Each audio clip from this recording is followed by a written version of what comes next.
My fellow Americans, tonight I want to talk to you about Syria, why it matters, and where we go from here. Over the past 2 years, what began as a series of peaceful protests against the repressive regime of Bashar al-Assad has turned into a brutal civil war. Over 100,000 people have been killed. Millions have fled the country. In that time, America has worked with allies to provide humanitarian support, to help the moderate opposition, and to shape a political settlement. But I have resisted calls for military action because we cannot resolve someone else's civil war through force, particularly after a decade of war in Iraq and Afghanistan. The situation profoundly changed, though, on August 21st, when Assad's government gassed to death over 1,000 people, including hundreds of children. The images from this massacre are sickening. Men, women, children lying in rows, killed by poison gas. Others foaming at the mouth, gasping for breath. A father clutching his dead children, imploring them to get up and walk.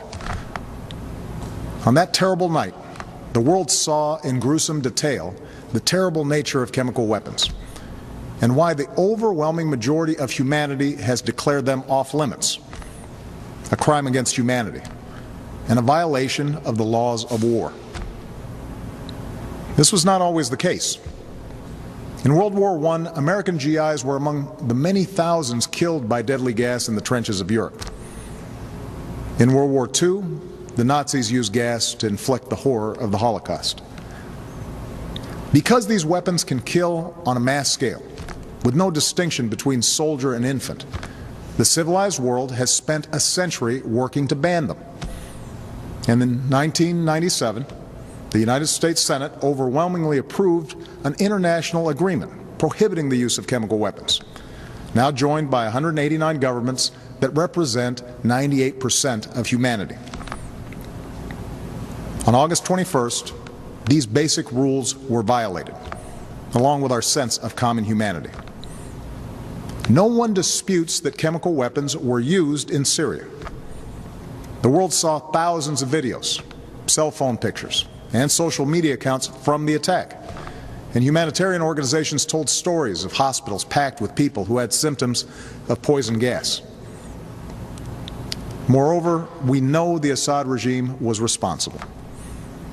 In the days leading up to August 21st, we know that Assad's chemical weapons personnel prepared for an attack near an area where they mix sarin gas. They distributed gas masks to their troops. Then they fired rockets from a regime-controlled area into 11 neighborhoods that the regime has been trying to wipe clear of opposition forces. Shortly after those rockets landed, the gas spread, and hospitals filled with the dying and the wounded. We know senior figures in Assad's military machine reviewed the results of the attack, and the regime increased their shelling of the same neighborhoods in the days that followed. We've also studied samples of blood and hair from people at the site that tested positive for sarin. When dictators commit atrocities, they depend upon the world to look the other way until those horrifying pictures fade from memory. But these things happened. The facts cannot be denied. The question now is what the United States of America and the international community is prepared to do about it.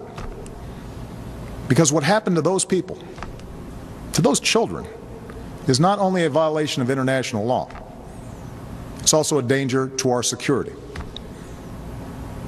Let me explain why. If we fail to act, the Assad regime will see no reason to stop using chemical weapons.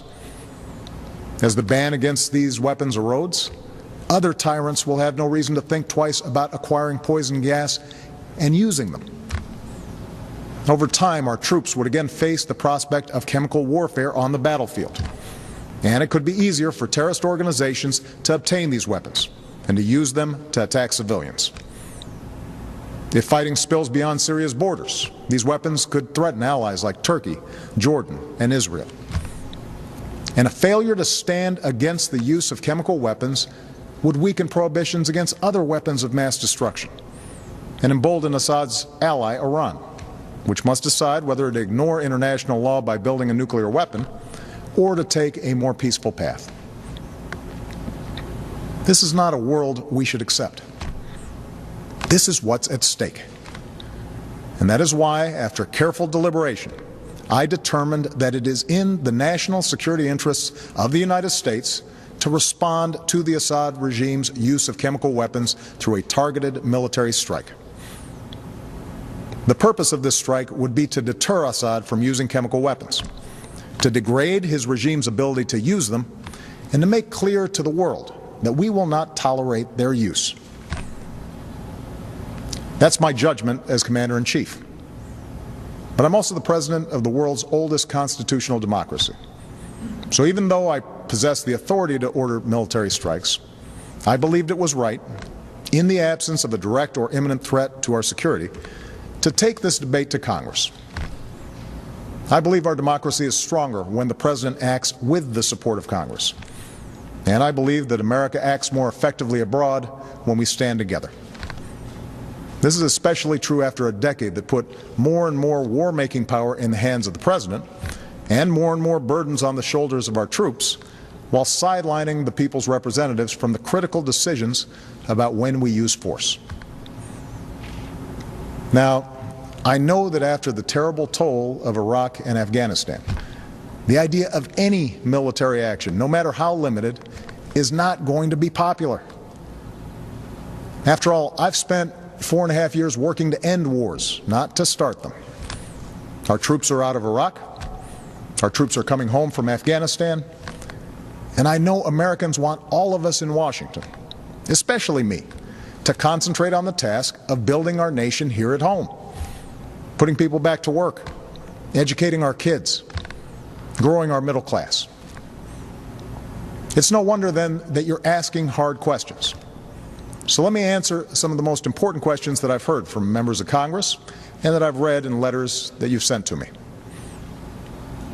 First, many of you have asked, won't this put us on a slippery slope to another war? One man wrote to me that we are still recovering from our involvement in Iraq. A veteran put it more bluntly. This nation is sick and tired of war. My answer is simple. I will not put American boots on the ground in Syria. I will not pursue an open-ended action like Iraq or Afghanistan. I will not pursue a prolonged air campaign like Libya or Kosovo. This would be a targeted strike to achieve a clear objective, deterring the use of chemical weapons and degrading Assad's capabilities. Others have asked whether it's worth acting if we don't take out Assad. As some members of Congress have said, there's no point in simply doing a pinprick strike in Syria. Let me make something clear. The United States military doesn't do pinpricks. Even a limited strike will send a message to Assad that no other nation can deliver. I don't think we should remove another dictator with force. We learned from Iraq that doing so makes us responsible for all that comes next. But a targeted strike can make Assad, or any other dictator, think twice before using chemical weapons.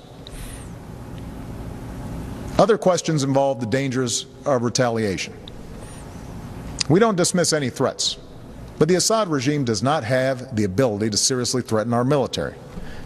Any other retaliation they might seek is in line with threats that we face every day. Neither Assad nor his allies have any interest in escalation that would lead to his demise. And our ally Israel can defend itself with overwhelming force, as well as the unshakable support of the United States of America. Many of you have asked a broader question. Why should we get involved at all in a place that's so complicated and where, as one person wrote to me, those who come after Assad may be enemies of human rights?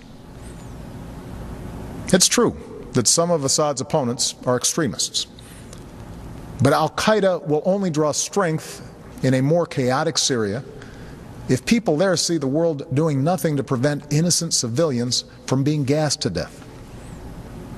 The majority of the Syrian people and the Syrian opposition we work with just want to live in peace, with dignity and freedom. And the day after any military action, we would redouble our efforts to achieve a political solution that strengthens those who reject the forces of tyranny and extremism. Finally, many of you have asked, why not leave this to other countries or seek solutions short of force? As several people wrote to me, we should not be the world's policeman. I agree, and I have a deeply held preference for peaceful solutions.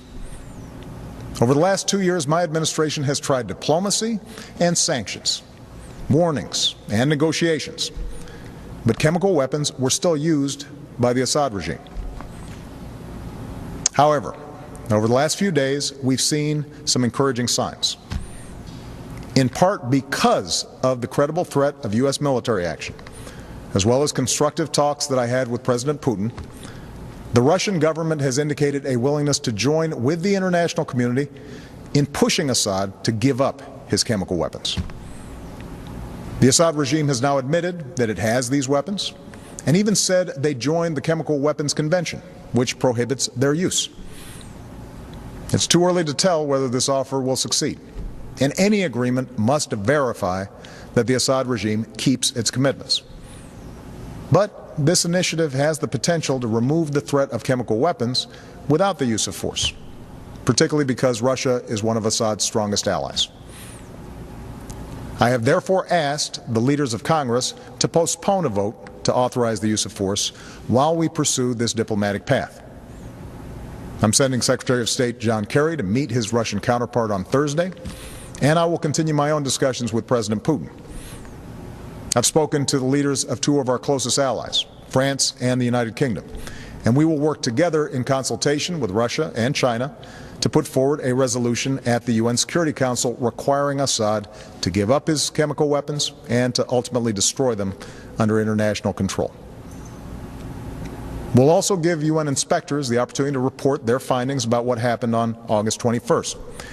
And we will continue to rally support from allies from Europe to the Americas, from Asia to the Middle East, who agree on the need for action. Meanwhile, I've ordered our military to maintain their current posture, to keep the pressure on Assad, and to be in a position to respond if diplomacy fails. And tonight I give thanks again to our military and their families for their incredible strength and sacrifices. My fellow Americans, for nearly 7 decades, the United States has been the anchor of global security. This has meant doing more than forging international agreements. It has meant enforcing them. The burdens of leadership are often heavy, but the world's a better place because we have borne them. And so, to my friends on the right, I ask you to reconcile your commitment to America's military might with a failure to act when a cause is so plainly just. To my friends on the left, I ask you to reconcile your belief in freedom and dignity for all people with those images of children writhing in pain and going still on a cold hospital floor. For sometimes resolutions and statements of condemnation are simply not enough. Indeed, I'd ask every member of Congress and those of you watching at home tonight to view those videos of the attack and then ask, what kind of world will we live in if the United States of America sees a dictator brazenly violate international law with poison gas and we choose to look the other way? Franklin Roosevelt once said, "Our national determination to keep free of foreign wars and foreign entanglements cannot prevent us from feeling deep concern when ideals and principles that we have cherished are challenged." Our ideals and principles, as well as our national security, are at stake in Syria, along with our leadership of a world where we seek to ensure that the worst weapons will never be used. America is not the world's policeman. Terrible things happen across the globe, and it is beyond our means to right every wrong. But when, with modest effort and risk, we can stop children from being gassed to death and thereby make our own children safer over the long run, I believe we should act. That's what makes America different. That's what makes us exceptional. With humility, but with resolve, let us never lose sight of that essential truth. Thank you, God bless you, and God bless the United States of America. President Obama in the East Room of the White House speaking for about 15 and a half minutes on the rapidly evolving situation in Syria. He